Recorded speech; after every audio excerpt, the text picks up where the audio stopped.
Hey, what's up? What are the VC here coming at you with another video about anything and everything. Nothing's off the table. But it's about popular opinion. Maybe, for some it may not be because they don't want to speak of it. But it's true. All this stuff is popular opinion. Common sense stuff. Subscribe if you want to join me on the VC here, the Villain Club. I call myself the Villain Club because, like I said, popular opinion, common sense. And sometimes common sense ain't so common for some people. Follow me on Rumble. Either way, it would be great for your support. Thank you very much. So let's just get straight to it here. Yes, today's Monday. Let's talk about. I'm going to talk about closures, business closures, because that's just a California thing, right? They're all about job creations, but yet businesses continue to close. And what do you expect? Well, it's California, right? So how are they into job creations and all these false jobs? That, reports saying that they're creating jobs when businesses are closing. Therefore, they're moving out of state or just going out of business because it just costs too damn much to run a business in California. We'll talk about woke judges, woke mayors. We'll call it a day. So let's go straight to it. All right. So let's take a look at this here. Popular Sacramento brewery closes all locations abruptly. Really? Pretty much, we will be shutting. Take a look. Popular brewery in downtown Sacramento closing down all three of its locations. Of Device Brewing Company will be shutting their doors after tomorrow. Never heard of them. Employees say but let me just say that I used to work in the beer business for 15 years. Started as a stocker, not like a stalker where I stalk somebody, but box stocker they call it, where they stock the shelves and to sales and all that. So I saw all the different facets of the business. And when I tried to become a supervisor and did not even get considered at all, despite the time I've had in the company and growth, that when I got bypassed, I was like, my time has come and gone. I'm out of here. So I left. Because the writing was on the wall. When you get something like that happens, it's a sign, right? That the writing's on the wall, got to move on. And that's being real. That's what I did there. And so, as much as I've dedicated time and all that stuff to the business, beer business, that's just what it is. Now, aside from that story, breweries, man, this is considered a microbrewery, right? Microbreweries have been popping up like crazy and has been growing over the last, give or take about 15 to 20 years. There has been massive growth, right, with microbreweries. Because you have your domestic beers, right, your Coors, your Budweiser, all that stuff. Then you have microbreweries that pop up to where, all these sort of custom brew, custom made recipes, small little pop-up breweries. Sometimes they'll have restaurants incorporated into it. And, it started off with a handful, right? And, you'll have places like Sierra Nevada beer, Lagunitas or Firestone, right? Just to name a few, Sam Adams. They pop up, right? And over time, like I said, over the last 15, 20 years, it grew like crazy, right? Because more and more just kept popping up everywhere, whether it's the warm states of Florida to California, whatever, right? It just kept growing and growing and growing. But at the same time, it has to grow with the economy, and it has to grow with just what is going on around I guess you could say the what do you call it, the environment. All right. So with all that, I never heard of Device Brewery, but like I said, there's tons of breweries around, and I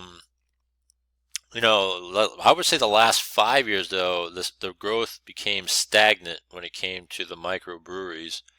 So a lot of them started closing down over time, all right, now, because just cutthroat competition, Cost of running a business, especially a brewery business, you use a lot of water to make beer, right? You got to use a lot of water to make beer. To growing your recipe, right? You grow your barley and wheat and oats and all that stuff, or import it, whatever, depending on where you're at.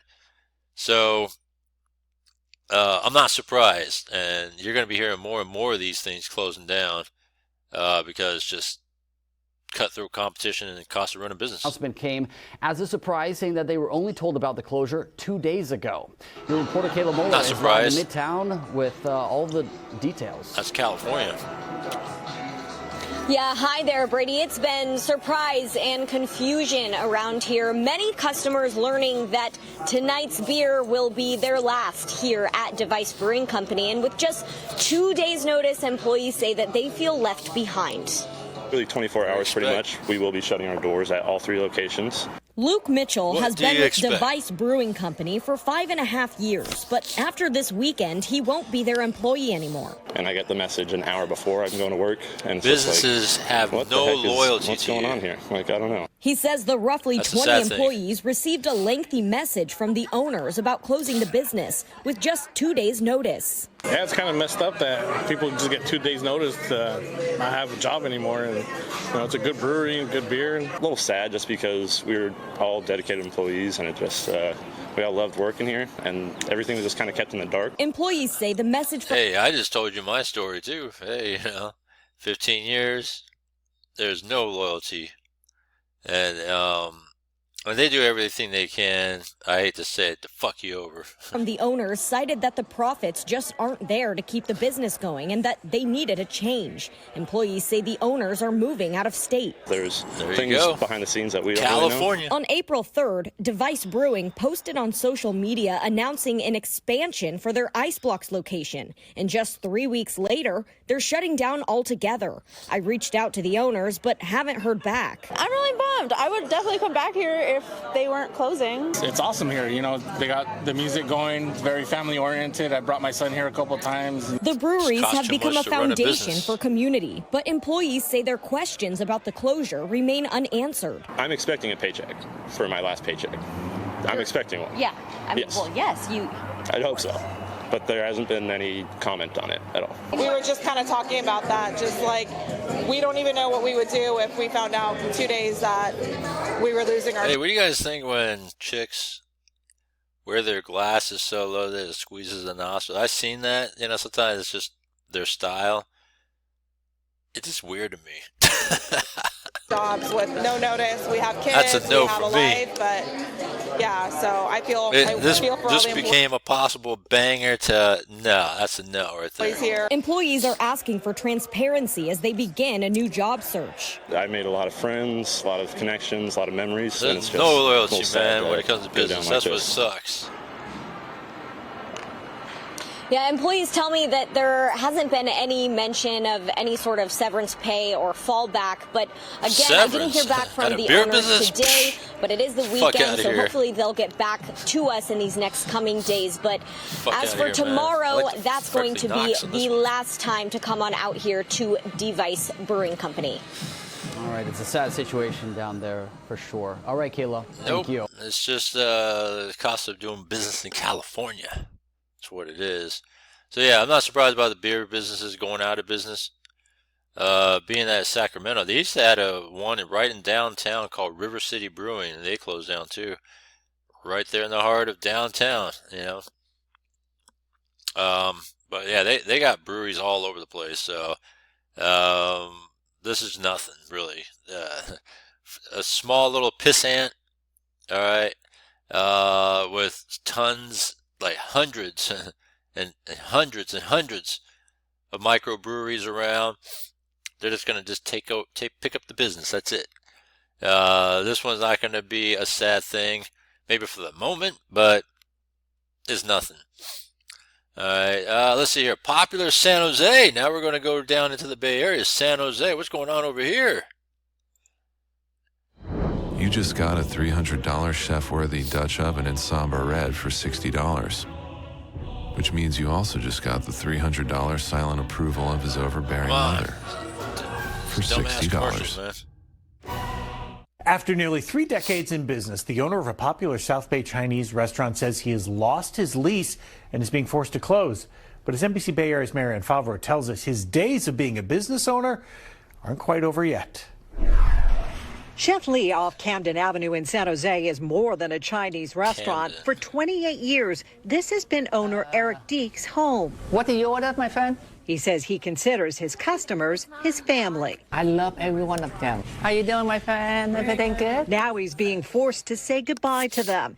Eric says his lease is up, and despite offering to pay more to renew it, he couldn't reach a deal with the property managers. He suspects it's because they want to bring in more tenants connected to franchises at Camden Plaza Park. We reached out to Red Tree Partners, which manages the property, but have not yet received a response. For Eric, it's a bittersweet end of an era. We have 4th-generation customer in here. It's very sad. sad. No loyalty, right? When it comes to business. California has no loyalty to businesses. They don't give a fuck. Think about it. They're all about running people out of business, right? With all their fees and all this other bullshit you got to do to run a business, the taxation, all this crap, right? And look at this, man. So the developer or whatever, the owner of this sort of plaza wants to have like a corporate sort of business. You could tell by the way they had a few other of those sort of corporate type businesses in there. Yeah, so no loyalty, right? Even when you have someone that's been paying the bills and still running the business, especially for 3 decades, and they're still forcing you out and not renewing the lease, come on. So yeah, screw California and their businesses and bureaucracy surrounding it, whether it's state down or plaza down. You're fucked. That's why it sucks doing business in California in general.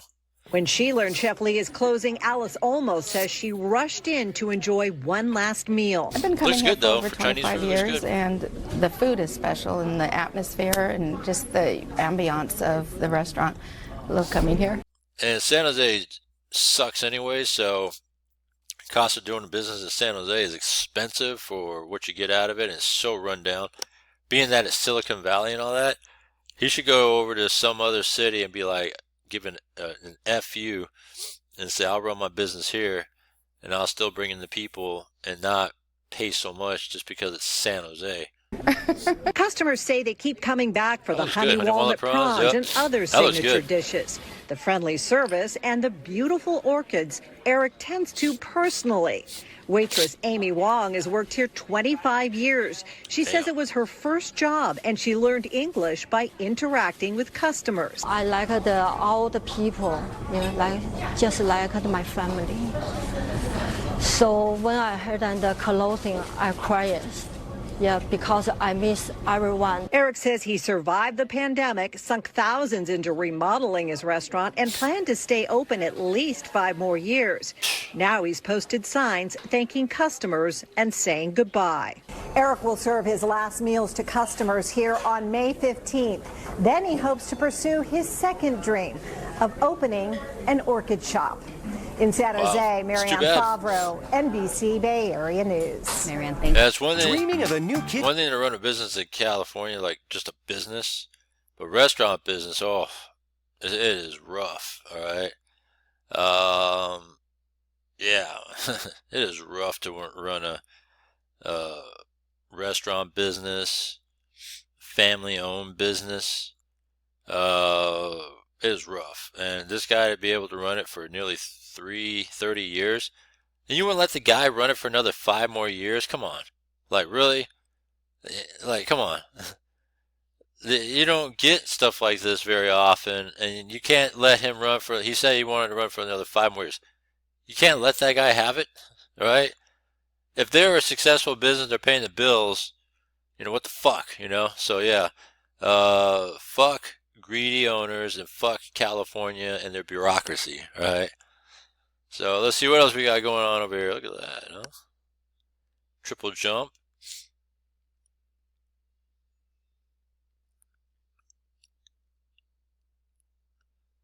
All right, okay. Gotta have strong glutes. Strong glutes. Oh, yeah, come on. There it is, there it is. Ooh. Triple jump, right? Alright. Gotta have those glutes. Gotta have strong glutes. It's not bad, not bad.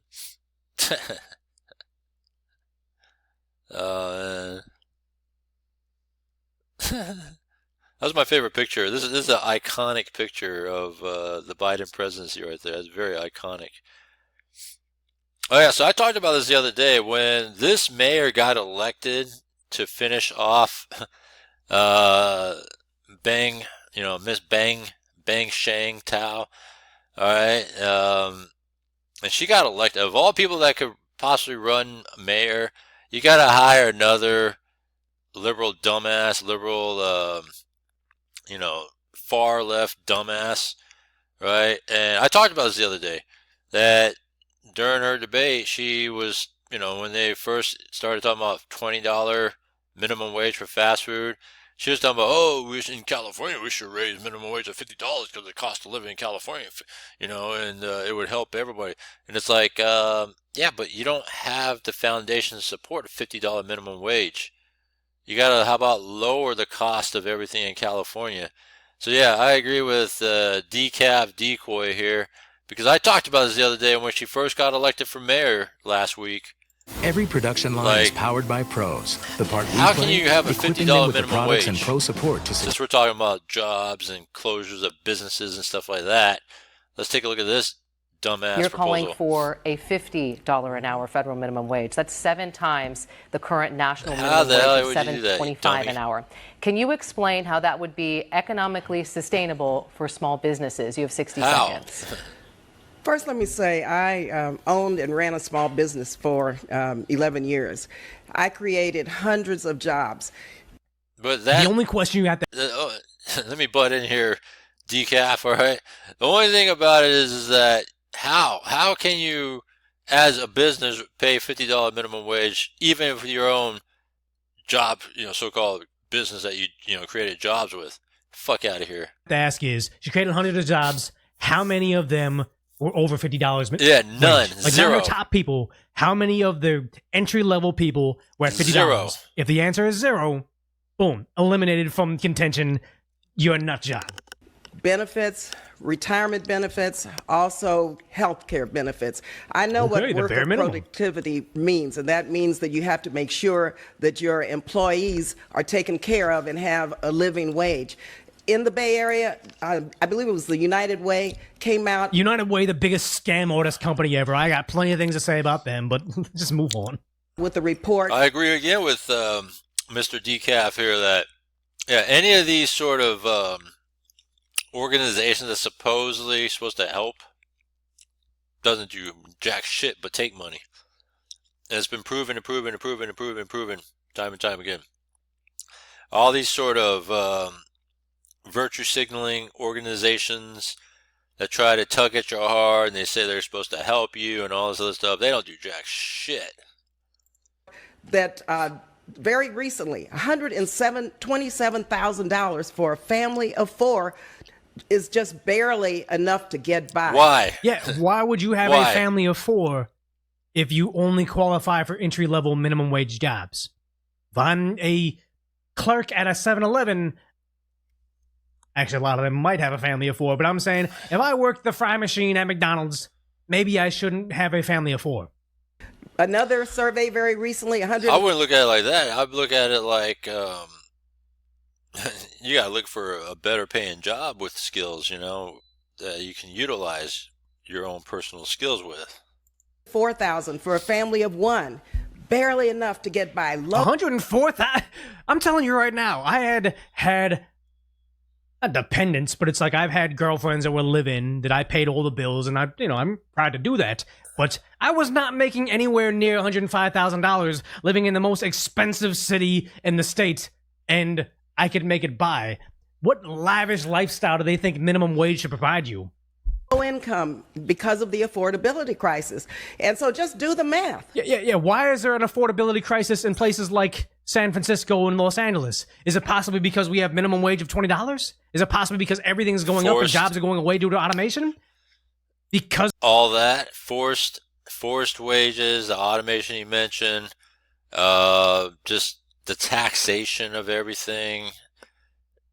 Everything cost a lot of money, and in order to make cost of living better, you gotta like stop running up and charging us for everything, when really it's the responsibility of government to maybe fairly budget things better and fairly spend things better, and stop overspending and putting it on us, and stop doing all the bureaucratic bullshit from behind with all these different fees and all this crap that you got to pay for, all in this namesake of some sort of cause or just simply bureaucracy, because of the minimum wage. This got us into the issue. How about we just triple down on it? Just do the math. Of course, we have national minimum wages that we need to raise to a living wage. You're talking about $20, $25, fine. Oh my but God. I've got to. They literally want us to have the yen or the peso. They literally think they could just print out money and it's okay. They have no understanding. Democrats As are like a that. small business owner, I really want to know, what small business did she run? Like, what is it? Okay, Oakland mayor, not the Shang, because didn't she just get arrested? Barbara Lee, what was her small business? Just as an opportunity, representing the district. What did she do? What business did she run? Yeah, I'm curious what business did she run? Port of Oakland, uplift small businesses. What was the business that she ran? I want to know. Track record. Small business owner of 400 employees. What was the small business? Does anybody know in chat? Not a crack house, guys. Barbara, wait. You know what? We'll ask Grok. That's probably the best way to do this. That's a good question. What business, small business, did Barbara Lee run? Oh my God, if I could spell Barbara Lee. Yeah, I'm curious. WC Parish Company, a facilities management company named for her grandfather. Okay, so it grew to employ 400, 500 people with federal contracts, many of which were no bid through the Small Business Administration programs for minority and woman-owned business. So socialism got her business. She was not a private company. She was somebody that got federal funds because of minority and woman-only programs. So she thinks because the government subsidized all her employees, she didn't actually have to provide a product. She just, oh my God, I'm a woman, I'm a minority, I can get all this money. Now we can sit here and browbeat everybody else into saying, I had a successful business of suckling on the teat of the government's, of the taxpayers' dime. Why can't you guys do the same thing? Because some people actually have to be productive in the private sector and actually provide something of value to humanity, and not just base their success on the fact that they were a woman and they were a minority. Yeah, it was a front. It was government contracts. Good God, Oakland, you deserve everything that comes from exactly that you deserve. What is it? And you guys voted their last for this? mayor, something Shang, that Chinese lady, I believe, she got like indicted. I believe, or no, it wasn't indicted, but she something to do with fraud right now. She got indicted. She's going down probably for a long time. You get rid of somebody like that, and then you elect a person that's like $50 minimum wage. You guys, she represents it's more of the same. That's exactly what's Liberal, happening. progressive dummies. You're getting more of the same. Like when I first saw the news that they voted and elected, it's like, well, shit. I mean, that's what you guys get. You guys ousted someone progressive for the namesake of corruption and maybe someone you could actually do better with. And then you voted with someone in with the same background in progressive politics and all that. You're getting the same bullshit that's going to happen. And then you're going to wonder why Oakland's still going to be a mess. I mean, fuck out of here. I mean, so that's why you guys are morons. All you blue city morons. All right. Let me see here.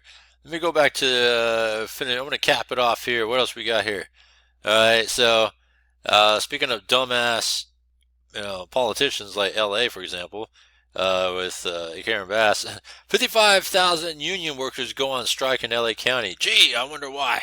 Because when the money pot runs dry, right? When you have a place like LA or California in general that has run out of printed money and they can't print no more, like, well, this is what happens, right? They're going to have to do some cutting because you can't print no more money. You can't get any more out of us, even though they're going to try to get more out of us anyways through taxation and bonds and all that. And you can't pay. This is what happens, right? Because you ran the pot for so long, they get used to that shit. And then once you cut it off, those same dumbass progressives, Democrats, all right, like these unions like in LA, they're going to cry now because they're not getting what they felt like they're entitled to get. And it's really on California for the irresponsible spending and continue to pile on and allow it to the point to where it ran dry. And then look what happens now. Can't help it, right? Oh well, that's what happens. Let's see here. So, California bill aiming to protect tenants by lowering rent cap strikes. Toward with property owners. That doesn't sound good at all. Anytime you have the state come in or city come in to try to do something to property owners or landlords of rental properties, doesn't sound very good. This is Google Pixel 9a with Gemini. It's free at Verizon. I got a with bad plans feeling starting about at this one $30 too. a line. And this is Nicole asking, where the heck are you? And Gemini helping you respond in the style of Shakespeare. These commercials, man, they suck. Kill me. Now with what could be some good news for renters in the Bay Area and across the state. A possible expansion to the Tenant Protection Act. ABC 7 News reporter Luz Pena spoke to the assembly member behind the bill and to small property groups who say they feel targeted. Yep. A cap on yearly rent increases throughout the state could soon be lowered from 10% to 5%. This bill was first signed into law in 2019, went into effect in Yeah, this guy, dumbasses like Ash, Kaura, there's what's the dude's name? All these fools, Democrats, right? They're gonna do these things, forcing caps, forcing this, forcing that, and if the property is due for an increase in cost because of the reasoning is California, right? You can't put a cap on it because it just really fucks the landlord over and really emboldens the renters, especially the ones that will squat and all that stuff too. So yeah, and when you're forcing these things on to owners of property for rental, it's not good. That's why it sucks to do a rental business in California. And I don't see why people want to do that. I got a friend that wants to rent out his house. He's moving to Texas, but wants to rent out his house in LA. And I'm just like, man, you're crazy. Because you're going to get screwed over by the state. 2020. Fuck you, Ash. Although at the time we felt that it would help the rental crisis, the reality is with a cap of 10%, as we've seen over the last 6 years, it's gotten worse for renters. California Assembly member Ash Kalra's AB 1157 advanced out of the state assembly's housing committee on Thursday. Now it's moving forward to the next committee. People from Silicon Valley, from Los Angeles, are moving further inland to Bakersfield, Fresno, Stockton, Sacramento. Rents in those places have gone up as much as 60 to 70% in the last 5 years. What used to be just a Bay Area LA problem is a statewide problem. All because it's caused by the state. Across the state, along with the 5% Dumb cap, fucks. the bill includes single-family home rentals and removes the 2030 sunset date of the original legislation, making it permanent. Small property owner groups say their members feel targeted. Really disappointed that this was able to be, You got to vote these people out, you dummies. Believe that the voters have already spoken. On Thursday, 160 property owners were in Sacramento to protest against AB 1157. The costs of operating rental housing in California are going up every year. Insurance is going up 30% every year. Our garbage rates are proposed to go up 30%. These groups want the state to focus on building more housing, not pushing small property owners out. Housing advocates say this change is needed to prevent more Californians from ending up homeless. California caused the problem. So yeah, this is why I sold my rental house, got tired of renting, just breaking even on the cost of everything, right? When you have utilities and repairs go up, but you're capping rentals, it all falls back on the owner, the landlords, right? Basically, this will drive the last of small business landlords out of business, right? All this stuff. Because insurance keeps going up. We all know that because of California. So California is a problem, right? California politicians are the problem. And then you wonder why this happens, and you guys vote for it. So that's the latest here. I just wanted to focus on how California really hoses you on everything, and there's no loyalty when it comes to business and money, right? You're going to get screwed over every which way. That's just the way it is. Anyhow, that's the latest here. Comment down below. I'll talk to you in the next one.